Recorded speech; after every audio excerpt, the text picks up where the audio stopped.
Hey, salut, c'est Julien, j'espère que tu vas bien, j'espère que vous allez bien. Et aujourd'hui, on a un invité spécial, c'est Bruno. Tu vas bien? Très bien, merci. Bonjour à toutes, bonjour à tous. Merci d'être venu aujourd'hui. Donc, première rencontre, hein, on vous fera 2 épisodes. Donc, cet épisode et un second un peu plus tard quand on aura la possibilité de le faire tous les deux. Mais aujourd'hui, suite à une demande donc, de Bruno sur le live concernant du matériel photo, on vous propose une petite vidéo immersion, un petit tuto débutant sur la photographie. Prise en main, ouais. Première prise en main. Première prise en main, en fin de compte, on s'est dit qu'on allait simplement faire ça avec vous. Déjà, nous se rencontrer tous les deux. C'est ça, c'est la première. Ouais, c'est la première de visu. Voilà, de visu. Ça fait drôle parce qu'on se connaît depuis sa création, depuis ma création, et on se voit qu'en vrai maintenant. C'est ça, c'est ça. Ça fait drôle. Et voilà, c'est ça qui est magique. C'est ça, ça fait drôle. Le voir en vrai, ouais, ça vaut le détour. Hein. Ça vaut voilà. le détour. Bon, ce que tu fais, c'est que tu t'installes, tu te mets une petite bière, un petit coca, avec modération de vie, et on se retrouve juste après le générique. Très bien, à tout de suite. À tout de suite.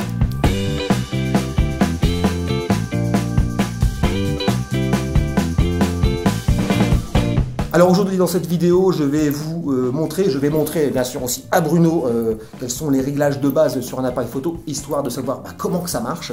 Et puis à fur et à mesure, si vous êtes intéressé, on approfondira tout ça. Donc lors du live, tu avais une demande, tu m'as dit tiens Julien, j'aimerais savoir qu'est-ce que tu peux conseiller pour un appareil photo, etc. Tu m'avais donné un budget. Et puis on s'est contacté un peu plus tard et on en est venu donc à cet appareil photo. Tu peux en parler, vas-y, je te laisse. Au départ, j'avais pour objectif d'acheter un appareil photo, chose que je n'avais pas. Entre les GoPro et tous les systèmes de vidéo qu'on a, il me manquait un appareil photo. Et en voyant tes propres photos, j'ai dit, ouais, tiens, elles rendent super bien. Et j'aimerais, moi, pouvoir faire la même chose. Alors bêtement, je me suis dit que acheter un superbe appareil photo ferait de moi un super photographe. Je me suis vite rendu compte que c'était pas du tout le cas. J'ai un super appareil photo, mais je sais pas l'utiliser. Et c'est ce qu'on va faire aujourd'hui. De toute façon, c'est comme ce qu'on dit. Hein. Tu peux acheter une super Ducati 200 chevaux, mais si tu sais pas piloter, ça sert à rien. Donc c'est pas l'appareil photo ou la moto qui va faire que tu vas prendre du plaisir et que tu vas mieux rouler qu'un autre. Donc je t'ai conseillé simplement, tu avais un budget de 1000 euros. 1000 euros, ouais, c'est ça. 1000 euros. Donc on est parti donc sur une marque que j'affectionne beaucoup, c'est la marque Sony, qui font des très beaux appareils photo, qui sont vraiment très très complets, qui filment donc en 4K, etc. Là, il ne s'agit pas de la gamme professionnelle, il s'agit d'une gamme amateur semi-professionnelle. Voilà, on a quand même quelque chose de qualité. On est sur donc, un appareil photo APS-C, donc c'est la taille du capteur. Ce n'est pas les plus gros capteurs, mais c'est quand même un gros capteur qui va vous donner une très belle définition. Et je t'avais proposé, Bruno, à ce moment-là, 2 possibilités au niveau des objectifs. Il y avait 2 packs, ouais. Voilà. Donc tu avais le 18-55, c'est l'objectif de base, donc un grand angle qui zoome un tout petit peu. Et tu as souvent la possibilité, et c'est le choix que tu as retenu, et je te félicite, c'est donc le 18-135 qui va avoir un très grand angle, mais il va pouvoir mettre de zoomer quand même beaucoup plus. C'est ça, j'ai fait l'expérience il n'y a pas longtemps où j'ai filmé un petit canari dans un arbre, et même avec le 135, j'arrive, je l'ai bien, mais je m'étais dit que si j'avais eu l'autre objectif, c'est comme si j'avais pas bougé de mon balcon. Ouais, c'était trop limite. Mais effectivement, ton conseil m'a bien. Alors l'objectif est un peu plus cher que le 18-55, mais je trouve que tu y retrouves largement derrière. Et j'ai envie de dire aussi une chose, ce qui est important, je me permets. Vas-y. Voilà, ce sont des appareils photo, ce ne sont pas des réflexes, ce sont des mirrorless en fin de compte, donc la poussière, etc., est plus sujet à rentrer dedans et à vous laisser des traces. Donc moins tu démontes ton objectif, mieux c'est. Pourquoi je vous dis ça? Parce que tu peux très bien avoir donc, un 18-55, puis après tu te dis, bon j'ai un 55 200 mm. Mais il va falloir que tu changes, que tu ouvres, donc le risque de poussière à l'intérieur est plus grand. Que là, c'est fermé, tu ne touches pas, et tu as un grand angle, et tu as aussi un zoom quand même assez conséquent. Alors pour la fabrication, moi je connais Sony, mais c'est vraiment du super matériel, c'est un super bien dur, la qualité de fabrication est vraiment chouette, franchement c'est vraiment chouette. C'est compact, c'est léger. C'est surtout que je voulais quelque chose de transportable. Voilà. Quand je vois ton propre appareil, ton Canon, tu ne le mets pas dans une poche, il faut un sac à dos. Il faut forcément un sac à dos. Là, j'ai une pochette sur le devant ou même que le boîtier, je peux le mettre dans une poche. J'allais dire, tout simplement, tu le mets autour de ton cou, tu te balades pendant 4 heures au bord de la mer. Il n'est pas lourd. Il n'est pas lourd. Voilà, c'est un appareil photo, ça fait son poids, mais c'est léger par rapport à ça. Par rapport au Canon 5D, ou appareil photo réflexe non réflexe mais professionnel, hein, assez gros, avec des gros boîtiers, c'est très très lourd. Que là, tu as quand même quelque chose d'assez compact, bonne prise en main, c'est léger. Alors bien sûr, ça fait de la photographie, bien sûr, ça fait aussi de la vidéo hein, en 4K. Alors du vrai 4K, du beau 4K, hein, pas du 4K qu'on peut vous vendre à droite à gauche. Vous avez vraiment un très beau matériel pour la barrière des 1000 euros. Hein. Oui, voilà, c'est un budget, mais en tout cas, on s'y retrouve. Voilà, c'est un budget. Je pense qu'on s'y retrouve à la fin du tuto. Je pense que je m'y retrouverai beaucoup plus facilement. Exactement. Donc, je vous ai présenté le monsieur. On a présenté donc l'appareil photo. Et on va tout simplement rentrer dans le vif du sujet. Je vais vous expliquer donc les 3 gros piliers, hein, et je vais t'expliquer les 3 gros piliers de la photographie. Et après, on passera sur un cas pratique. Donc, dans un appareil photo, il existe donc les ISO, hein, tu m'en as parlé tout à l'heure, c'est un chiffre, hein, ça fait ISO 100, 200, etc. Et ça monte, hein, 3600, etc. jusqu'à très très très haut. Les F. Voilà. Secondement, donc l'ouverture, hein, donc les F comme tu dis, le petit F, hein, ça peut être noté F1.8, F11, etc. Ça, simplement l'ouverture, c'est le diaphragme simplement, c'est l'ouverture de l'objectif. Le troisième point important, ça va être la vitesse d'obturation, qui se nomme TZ, V, etc. Ça, simplement, en fin de compte, c'est la vitesse d'obturation, la vitesse de déclenchement, le clic-clac de l'appareil photo. D'accord. On va jouer sur cette vitesse-là, donc clic-clac ou clic-clac ou clic-clac ou très vite. Comment l'utiliser s'il y a une scène en mouvement voilà. ou statique. La deuxième des choses, merci de me le dire, c'est que tu vas choisir des réglages en fonction de ce que tu vas prendre en photo. Si demain tu te dis, bon, je fais une petite séance de portrait, tu vas te mettre en priorité ouverture. Le A qui se trouve ici, le A. Le priorité ouverture en vacances, c'est un mode semi-automatique, c'est-à-dire que automatiquement l'appareil photo va choisir les ISO.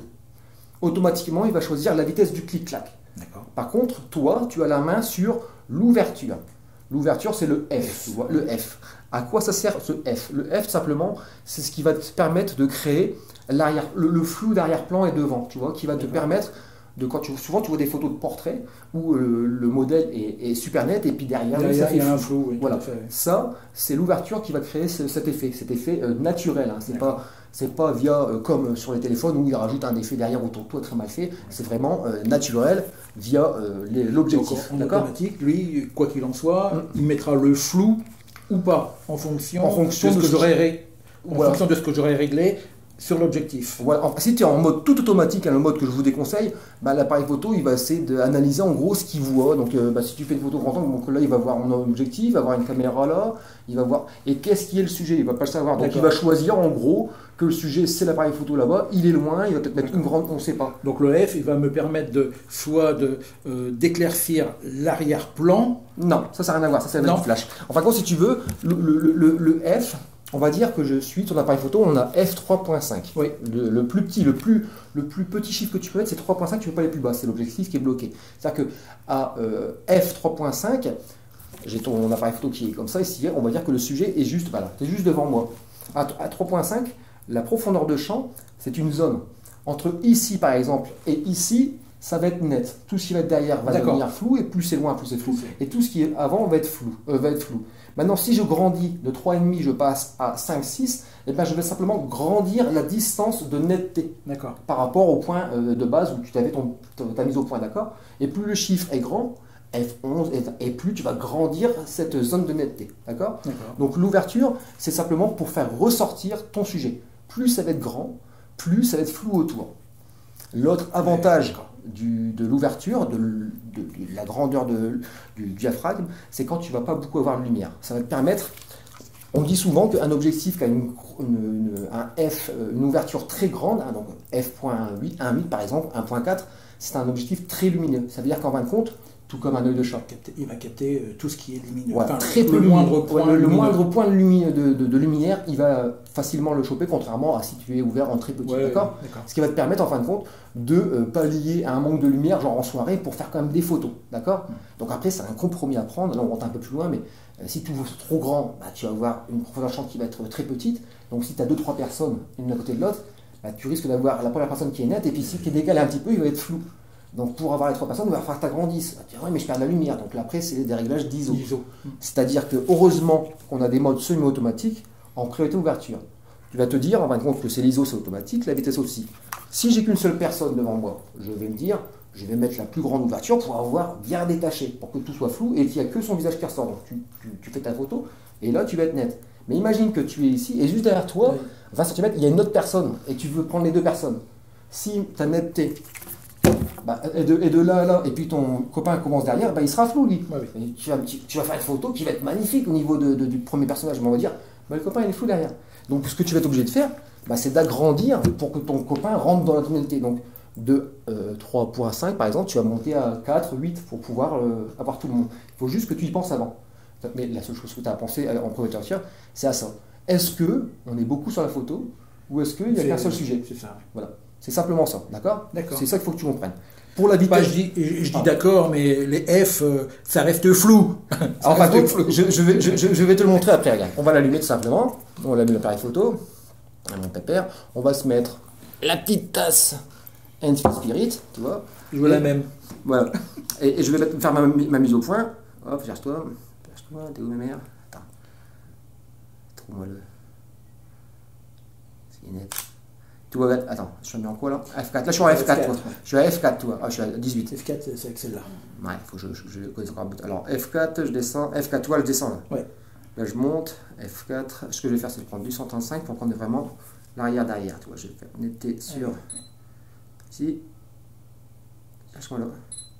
Il y a un réglage qu'il faut que tu fasses. T'as pas fait là-dessus. Oui, parce que souvent, je vois des gens, enfin des photographes, faire un point sur le sol ou sur un truc, et après revenir sur le plan. Ça, je comprends pas ce truc-là. Il faut juste que j'arrête de le mettre. Attends, parce que j'ai pas eu ton bouquin, c'est pour ça. C'est quoi ça? EL, ES, alors menu. Moi, ce que je veux, c'est choisir ça. FN. Ah, ça y est, j'ai trouvé. Alors, JPEG, ça c'est JPEG, c'est bon. Ça c'est mode créatif. Balance d'elle automatique, c'est flash. Mode de mesure. C'est les touches programmées. ISO. Tu regardes. ISO. Auto. Auto. On va se mettre en auto. Alors, pour conclure, la partie ouverture avec les F, c'est simplement quelque chose qui va te permettre de pallier au manque de lumière en ouvrant très grand. Et c'est le réglage qui va te permettre de créer plus ou moins de zones de netteté dans ta photo. Voilà. Plus le chiffre va être grand, F11, plus l'entièreté de ta photo va être nette, et plus tu descends dans le chiffre, donc F 2.8, 1.4, 3.5, plus cette zone va rétrécir. D'accord? Donc l'ouverture, c'est vraiment ce qui va t'amener qui va te faire ressortir le sujet, d'accord? Plus ça va être grand, comme je te l'ai dit, plus ça va être net, et l'inverse. Et on voit, de toute façon, sur les photos que tu as fait, on voit bien que le sujet, effectivement, ressort bien. Et crée le flou qui est au fond. Alors après, c'est question de subtilité. Au début, j'ai fait le premier à l'erreur, tu as un tout nouvel objectif. Moi, j'ai un 50 mm qui ouvre à 1.4, donc très très lumineux. Et puis au début, tu es content, tu as ça, donc tu mets toujours à 1.4. Donc ce qui te permet d'avoir une tonalité qui est très très courte. Mais on a tendance à en mettre trop, et puis on se rend compte qu'on fait un portrait, puis qu'on a l'œil et le nez qui est flou, puis après tout reste est flou. Donc voilà, il faut aussi ne pas toujours aller dans les extrêmes. Ah, j'ai possibilité d'avoir grand, donc je vais le mettre en grand, j'aurai une superbe image. Des fois, il faut penser quand même à rajouter quand même un peu de profondeur pour que l'oreille soit nette, etc. La barre et pas juste le début. Oui, d'accord, faut vraiment, c'est des réglages, c'est comme tout. D'accord. De toute façon, il faut flasher. Tu n'hésites pas à me dire si tu as des questions. Également, vous, si vous avez des questions, les commentaires pour ça, mais n'hésitez pas à me poser des questions. Bien sûr, après, on fera une petite pratique. Oui, d'accord, ça marche. Ok. Le deuxième truc qu'on a également sur l'appareil photo, alors bien sûr, je rappelle, pas de mode tout automatique, le mode vert, vous oubliez, mais là, on propose, donc l'appareil photo propose, sur Canon, sur Nikon, toutes les marques, c'est la même chose. Oui, c'est la même molette. Ouais, sur la même molette, sur le même chiffre, le A. Là, on va passer simplement sur le mode S. Le mode S, ou TV, sur Canon par exemple, c'est simplement un mode pré-automatique, c'est-à-dire qu'il va encore gérer une fois les ISO. Ça, c'est les ISO, je vous en parle juste après, c'est le capteur, c'est l'œil de l'appareil photo. Il va régler tout seul, cette fois-ci, l'ouverture. D'accord. Et là, on a la main sur la vitesse du déclenchement, le clic-clac. Alors là, comme tu disais en introduction, la priorité vitesse, ça dit bien priorité sur la vitesse. C'est un mode qu'on va prendre dès qu'on va être en train de faire de la photo où il va y avoir de la vitesse devant nous.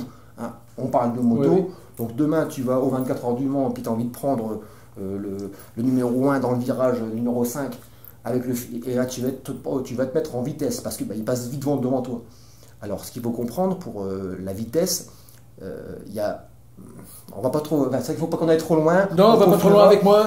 Mais oui, voilà. Enfin, si tu veux, il faut laisser de la place à des épisodes encore. Voilà, on va laisser de la place à des épisodes. C'est bien. Il me fait le petit quart de fou. Ça, c'est vraiment très bien. Je te remercie. Donc, en gros, la vitesse, si tu veux, c'est le bruit, le clic-clac. Donc, on parle de 1/50e de seconde, 1 millième de seconde. Alors 1 millième de seconde, t'imagines, 1 millième de seconde, c'est super rapide. Donc dis-toi que pendant ce 1 millième de seconde, ton appareil photo, il fait une photo. 1 millième de seconde, c'est pas une seconde, c'est 1 millième. Donc t'imagines la vitesse. Donc tu te dis, si je vais super vite, la moto qui va super vite, je vais la choper. C'est logique. Maintenant, si après tu mets une vitesse trop lente, donc 1/50e par exemple, ça va faire clic, clac, bah, le temps que clic, clac, la moto l'est passée. Qu'est-ce que tu vas avoir? Du flou. Voilà. Pas du F, mais du flou. Tu vas avoir du flou tout simplement. Donc la vitesse, bah, plus tu vas augmenter le chiffre, plus ton appareil photo il va prendre une photo rapidement. Ouais. Mais qu'est-ce que ça veut dire aussi? Je vais t'expliquer par un truc tout simple. Si j'ai la lumière normale devant toi, et puis que je fais ça, puis je te dis, tu me diras ce que tu vois, puis je fais ça. J'ai le temps de voir qu'il y a un appareil photo, j'ai le temps de voir qu'il y avait ça, etc. Par contre, si je te demande en 1 millième de dire ce qu'il y a, qu'est-ce que tu as vu? Ouais. Bon, j'ai vu un petit peu de lumière là, de la GoPro, puis c'est tout. Il faut qu'il gère l'autofocus, il faut qu'il voilà. gère tout ça. Voilà. Bah, le photofocus, ça c'est autre chose, mais il est rapide. En tout cas, le réglage. Voilà. En fin de compte, ce qu'il va faire là, c'est que bah, si tu mets beaucoup de vitesse et puis qu'il n'y a pas beaucoup de lumière, bah, il va falloir qu'il trouve de la lumière. Donc, qu'est-ce qu'il va faire? C'est ouvrir en grand, donc l'ouverture, pour que l'œil de ton objectif bah, ait le plus de lumière possible. Ouais. Mais ça va faire quoi? Là, tu vas avoir une zone d'ombrité qui est petite. Donc le mec, si déjà il est loin devant toi, tu prends un risque de déclencher au moment où il ne sera peut-être pas dedans. Ouais, donc ça serait dommage qu'il y ait trop, tu vois. Ouais. Hein, donc ça, c'est ça qu'on passe en manuel. Et qu'est-ce qu'il va faire en fin de compte pour parler tout simplement? Avant tout, bah, il va monter dans les ISO.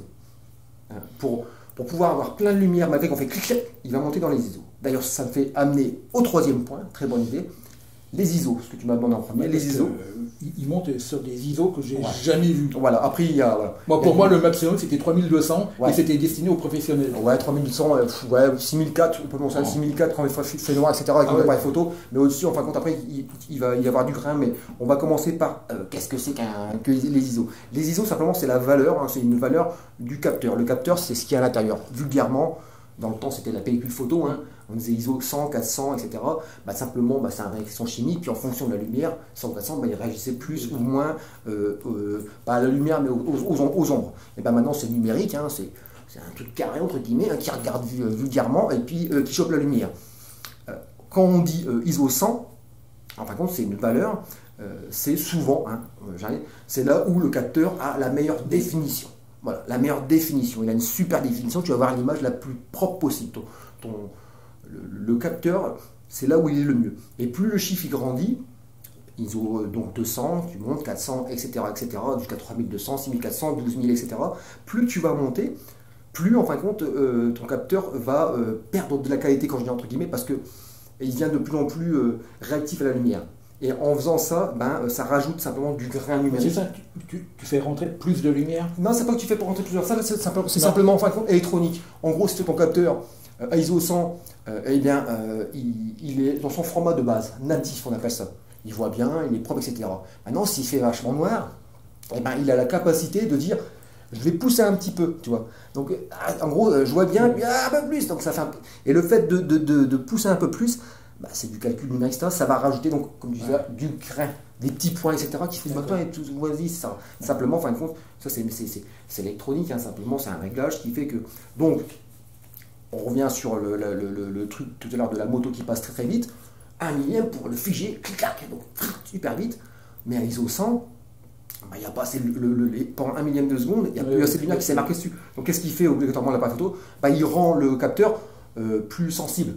Donc il va le monter un peu, 200, 400, 600, etc. pour pouvoir pallier donc, au manque de lumière qui rentre au moment T par rapport à l'ouverture dans l'objectif, tout simplement. Voilà, d'accord? Tu vois, je pense que l'ISO, on est bon, on a parlé du chiffre. Alors le réglage de base, pour que vous sachiez, dites-vous que on est en plein après-midi, il y a un beau soleil, ISO 100. C'est logique parce qu'il y a un bel éclairage, vous aurez une belle image, et c'est pour un portrait. Vous serez en moyenne donc pour ton objectif donc 3,5, ouverture 3,5, et en vitesse vous serez autour de 1/500e, 1 millième. En gros, parce qu'il y a plein de soleil, parce que vous verrez en grand, clic, ça va aller super vite. C'est là que vous pourrez vous mettre en mode rafale pour pouvoir faire plein de photos. parce qu'on a plein de lumière, parce qu'il y a le soleil, etc. Et puis c'est un sujet qui bouge, surtout. Voilà, c'est ça. Parce Voilà. autrement, ça n'a pas de sens de faire du rafale Ah, sur oui. un portrait. Sauf pour avoir cligné l'œil. ou sauf, ça c'est le petit passage critique de Julien qui critique tout le monde, ou sauf les photographes qui ont mis 6000 balles dans un appareil photo qui fait 40 rafales par seconde, et puis qui font des portraits, puis Qui vont chercher le meilleur. et puis après, ils disent, oh, j'ai fait une super photo. Ils ont fait 400 photos pour en sortir qu'une seule. Bref, ça, c'est autre chose. Dans le rafale, ça va être bien pour ce côté-là, tout ce qui va être en mouvement. Tout ce qui va être en mouvement, bah, histoire de ne pas rater votre enfant qui va courir faire un salto, bah, vous ne voulez pas le rater, donc on met la rafale. Voilà, bon, on résume. Les ISO, eh ben, simplement, c'est le capteur, c'est l'œil de l'appareil photo qui peut avoir la possibilité de mieux voir dans le noir ou pas. Par contre, plus on veut essayer de voir dans le noir, plus il va perdre de la qualité. Alors attention, hein, avec ton appareil photo, le mien, 3006, 6400, vraiment titillé, hein, et puis même 12000, tu peux y aller. Hein. Surtout que maintenant, on regarde beaucoup sur les téléphones, combien de fois on imprime, c'est rare. Donc, ouais, c'est ça. Bon, voilà. Ouais. Dites-vous que pour un ISO, en moyenne, pour un ISO convenable, entre ISO 100 et 3002, on sera bien, d'accord. Pour les ouvertures, bon, on parle de débutants, donc à moins que tu aies les moyens de mettre un objectif un peu plus cher, mais souvent vous aurez le même ouverture 3,5, 5, 6, donc voilà. Dites-vous qu'à 3,5, vous serez souvent très très bien, il n'y a vraiment pas de souci. Le truc que j'aime dire dans la photographie, comme pour la guitare, pour la moto, pour ce que tu veux, c'est en testant qu'on apprendra. Vous ne serez pas super photographe demain, vous allez... Il n'y a pas de secret. Ben là, je pense que là, tu te dis, ouais, il y a plein de trucs, il y a plein de trucs. Oui, non, mais c'est ça, parce que je vais ruminer tout ce que tu as dit, et puis de toute façon, je vais revisionner, c'est sûr. Je vais visionner la vidéo, Ouais. et je vais réappliquer ce que je dis, parce qu'il faut faire ce des que tests. tu dis, Ouais. et puis il faut tester. faut C'est faire du des- numérique. Ouais. Moi, il y a longtemps, quand j'avais un appareil photo, c'était de l'argentique. Bah oui. Donc, T'étais obligé. t'avais peur Ouais. de prendre la photo Ouais. parce que tu savais, tu risquais de la rater. D'ailleurs, tu la ratais, Attends, la photo. il y avait pas de mode en plus, il n'y avait pas de mode automatique à ce temps-là. Il fallait tout régler. Il fallait vraiment tout régler. Tout régler. Alors après, ce qu'il existe dans l'appareil photo, ça va être les balances des blancs, tu vas avoir la mesure au spot. Ce que je peux te dire aujourd'hui, donc la balance des blancs, c'est tout simplement, alors là souvent on le met en mode automatique hein, sur un appareil photo parce que maintenant ça fait très très bien le boulot. Hein. La balance des blancs, si vous voulez, c'est quand tu as des photos, tu la regardes, tu dis oh elle est super jaune, ou à l'inverse, oh elle est super bleue. Voilà, tu sais, ça fait une image d'une teinte bleue. Ben ça simplement une balance de blanc qui est mal réglée. Tout simplement. Alors en mode automatique maintenant sur les appareils photo, comme sur les GoPro, ça fait le boulot. Hein. Ça fait le boulot. Mais si vraiment tu veux arriver à avoir la vraie couleur de ce que tu vois avec ton œil et puis ce qu'il y a dans l'objectif, il va falloir que tu travailles un petit peu là-dessus. Je te parlais tout à l'heure qu'on a mangé donc d'un coucher de soleil avec un beau rose, un beau bleu, et puis de vraiment faire la photo, puis qui fait que ce que tu as sur l'écran, sur ta photo, c'est exactement la même chose et c'est pas triché. Voilà. Et c'est pas souvent le cas, parce que c'est vrai que même avec les téléphones, Ouais, quand on fait des photos, Oui. tu dis ah tiens j'ai un super rayon de soleil, tu prends la photo avec Ouais. l'appareil Ouais. et puis la plupart du temps tu vois qu'il y a une différence Ouais. entre les plans. Ou Exactement. alors tu as un super téléphone Ouais. et puis il fait les réglages lui-même. Voilà, exactement. C'est vrai que ça change. Alors, par contre, si tu veux, je prends l'exemple de la balance de blanc qui peut être automatique. À ce moment-là, tu mets ton trépied, tu fais ton truc bord de plage avec un super soleil qui se couche, rose, violet, etc. Et puis tu fais ta photo, puis hop, merde, elle paraît un peu trop rosée. Pourquoi parce que l'appareil photo a vu dans l'ensemble, il regarde à travers, un peu comme toi, puis il voit qu'il y a une grosse dominante de vert bleu, il se dit ah, c'est bizarre, donc il corrige un peu ça, donc il va t'enlever un peu de rose et de bleu. Et puis c'est pas la belle chose. Ou à l'inverse. Hein, tu vas faire un coucher de soleil un peu jaune, etc. Ah, c'est vachement jaune, etc. Il va se dire, il y a trop de jaune, donc il va te le descendre. Et après, tu vas dire, c'est pas la même photo. Et bien là, c'est à toi d'aller dans le réglage qui est dans ton appareil photo simple, et puis de changer ses valeurs. Alors, plus le chiffre va être petit, 2000, 3000, on recommence, l'appareil photo va se couper, on leur met. Alors je te disais juste à l'instant, donc alors, le chiffre il est simple, plus le chiffre est petit, 2000 et quelques 3000, etc., plus ça va avoir des tendances à aller vers le bleu. Et à l'inverse, plus tu vas monter 4000, 5000, 6000, 7000, etc., plus tu vas aller dans l'orange. Donc c'est à toi le jour J de cette photo de faire les réglages et puis de comparer, tu descends un petit peu, tu montes et ça se comprend très vite. Maintenant, j'ai envie de vous dire, restez en automatique parce que pour la balance des blancs, parce que maintenant les appareils photo font du très très très bon boulot. Ils mâchent pas mal le travail quand même. Ouais, heureusement. Voilà, ils mâchent très bien le boulot. Alors après, il y a plein d'autres réglages qui peuvent exister. Là, on l'a fait juste avant. Enfin, quand l'appareil photo, il vient de sortir de son sac. Je ne le connais pas spécialement, donc là, je reviens vers vous. À côté, hein, quand la vidéo sera finie, je vais donner beaucoup plus de techniques parce qu'il faut vraiment après apprendre les boutons, etc., etc. Mais vous avez également aussi dessus, hein, je l'ai fait, c'est le sélecteur, ce qui sélectionne. Alors, le sélecteur, vous savez, quand vous appuyez un petit peu sur le bouton, ça fait bip, un tout petit peu, ça fait bip. Et quand on appuie à fond, ça prend la photo. Et ben, le bip, c'est on choisit le sélecteur. Moi, je te l'ai mis en central, tu vois, tu as toujours le bouton central. Toujours le central. Vous avez la possibilité d'avoir un automatique, donc vous allez cadrer, puis il va voir, le premier truc qu'il voit, il va dire c'est ça le truc. Donc il va mettre un point dessus, alors que non, vous voulez en fin de compte ce qu'il y a devant. Et donc je l'ai mis en central, il y a plusieurs choix, mais on pourra en revenir lors du live. Après vous avez bien sûr tout ce qui va être réglage de résolution de vos appareils photo. Et un dernier truc qui est très important dans la photographie, c'est dans quel format on shoot. On fait une photo, on prend une photo. On a le format JPEG que vous connaissez tous, hein, photo. Mais dans la photographie, il existe donc le mode RAW, R-A-W, c'est-à-dire que c'est un mode, c'est une photo bien sûr, hein, mais c'est une photo qui va comporter dedans beaucoup plus de détails. C'est plus lourd comme fichier C'est beaucoup plus lourd. C'est beaucoup plus lourd. C'est beaucoup plus lourd. C'est comme si tu disais, voilà, avec une nuance de couleur. Regardez, j'ai du rouge. Voilà, une JPEG, elle est rouge. La même JPEG rouge, la même photo rouge, mais en RAW, eh ben, elle va avoir la nuance de rouge, de rosé, de violet qui va avec. Donc vous allez pouvoir peaufiner cette couleur-là. Il te propose le dégradé. C'est pas qu'il te propose le dégradé, c'est que tu vas avoir beaucoup plus d'informations, tu vas beaucoup plus de détails. En gros, pour faire du rouge, je vais dire un truc, il faut 3 bâtons de ça pour faire du rouge. Et ben dans le RAW, en fin de compte, il va te mettre plein de petits bâtons. Donc tu vas faire un tout petit peu de ça, etc. Luminosité, etc. Donc, dans le meilleur des cas, en tant que photographe, il faudrait faire vos photos en RAW, mais ça stipule derrière, enfin ça pousse derrière à être obligé de passer sur un logiciel de retouche pour pouvoir corriger et après donc partager. Donc, dans un premier temps, comme je te l'ai conseillé, restez en JPEG, ça vous fait votre photo sortable. Vous pouvez très bien après la mettre sur votre téléphone, faire quelques petits réglages bien en dessus, ça ne va pas non plus vous défoncer la photo, mais dans un futur où vous allez franchir les étapes, parce que là vous commencez, on n'y connaît rien, mais on se revoit dans 2 mois, et puis vous allez être les premiers à me dire Julien, t'as fait une erreur là. C'est ça qu'on dit, parce que Julien il parlote, et puis des fois il oublie, et vous allez comprendre aussi. Il parle. Voilà. Et à fur et à mesure, vous allez. Ne soyez pas frustrés de ne pas arriver tout de suite à comprendre. Prenez le temps d'apprendre, Imaginez un truc tout bête, c'est que quand tu sais tout, d'un seul coup, c'est chiant. De tout savoir d'un coup, c'est l'ennui. Et puis c'est vrai que quand tu fais de la photo, il ne faut pas hésiter, comme tu viens de le faire, de te faire la main sur une tasse, sur un truc. Tu n'es pas obligé de sortir, de trouver un modèle, de faire. Exactement. Non, voilà, c'est vrai que l'entraînement, il se fait avec tout ce qu'on a autour de nous. Exactement, en fin de compte. Donc voilà, vous venez d'acheter un outil. Eh ben, c'est pas parce qu'on a acheté l'outil que d'un seul coup on va arriver à s'en servir. Il faut prendre le temps, c'est comme tout, hein. Au début tu achètes le motoculteur, t'es comme ça, puis au bout de 3 ans que tu as fait la saison, c'est non, c'est bon, je fais plus la connerie, la fois je me suis pété le dos, c'est comme ça qu'on fait. L'appareil photo c'est pareil, il faut prendre le temps. Ce qui est dommage, c'est que effectivement tu me parlais de mode d'emploi tout à l'heure, il faudrait que je regarde, il n'y a pas de mode d'emploi papier, livré avec. Il faut aller sur internet. Il faut aller le télécharger. Alors ça c'est pénible, c'est-à-dire que si j'ai l'appareil photo en main, je dis tiens ça sert à quoi? Si tu n'étais pas là en train de m'expliquer, il faudrait que j'aille sur l'ordinateur, que je reste figé au bureau pour essayer de comprendre. Exactement. Moi je comprends, hein. Oui, c'est de la nature. Bien sûr. Voilà, donc je pense que pour ce premier jet, hein, vraiment découverte un peu de la photo, des grandes lignes, je vous invite bien entendu à aller sur la playlist. J'ai fait des vidéos un peu plus poussées dans le truc, même si aujourd'hui j'ai quand même poussé un peu. Hein. Oui. Beaucoup. Ce que tu pousses le bouchon un peu. Voilà, Maurice. En fin de compte, après, pas tout le monde est formateur, alors je sais que j'ai les compétences, etc. Mais c'est vrai que pour moi, c'est inné. C'est pas facile. Ouais. Je comprends quand on maitrise un sujet, de pouvoir l'expliquer avec les mots que tout le monde comprendra. Et puis surtout sur une vidéo assez courte pour pas vous passer une demi-heure. Parce que là, ça commence. Ça commence à faire un petit peu. Et puis, oui, je pense. Et puis après la caméra, on va faire un peu plus de pratique tous les deux, rien que pour nous.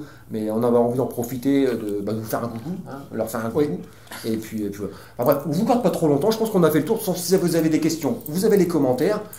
Si ça vous intéresse, j'organiserai un petit live privé pour vous donner des cours en direct. Hein. Vous serez chacun chez vous avec votre appareil photo et puis je répondrai à vos questions. On essaiera de faire un truc sympa. N'hésitez pas, je lancerai ça. Et puis, bien entendu, je vous invite à vous abonner aussi bien à ma chaîne ou à la chaîne donc, de Bruno pour aller faire un petit coucou. Vous verrez qu'il fait du beau. Moi aussi, je trouve qu'il fait du beau contenu, etc.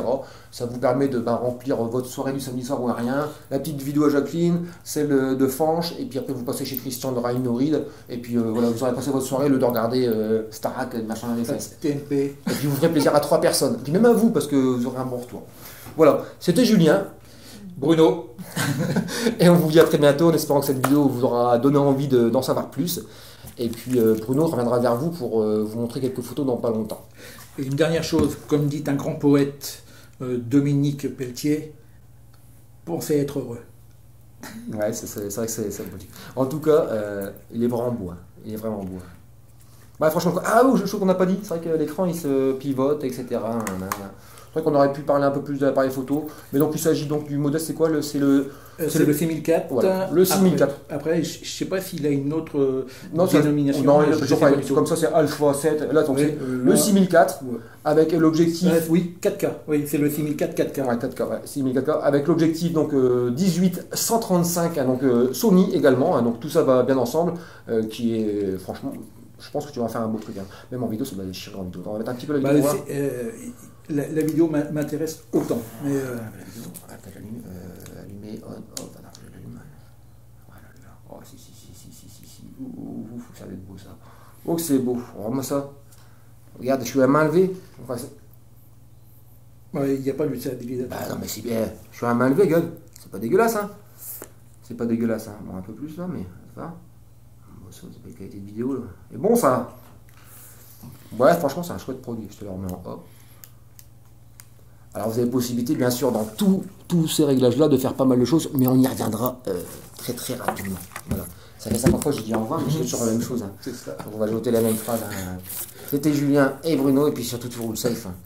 Allez, salut.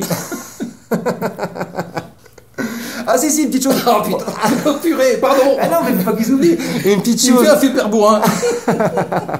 Et une petite chose. Donc là, l'épisode 1, on vous donne rendez-vous bien sûr à l'épisode 2 et on vous présenterait parce qu'on devait faire sa toute nouvelle bécane, un petit peu quelques mois maintenant. Hein, donc une 525 Vosges. Fanche. Que j'ai appelé Fanche. Puis encore une petite chinoise. Une petite chinoise, bah, c'est bon les petites chinoises. Oui, c'est la deuxième. Donc on vous fera un épisode 2 donc, dans la série des copines de Jacqueline.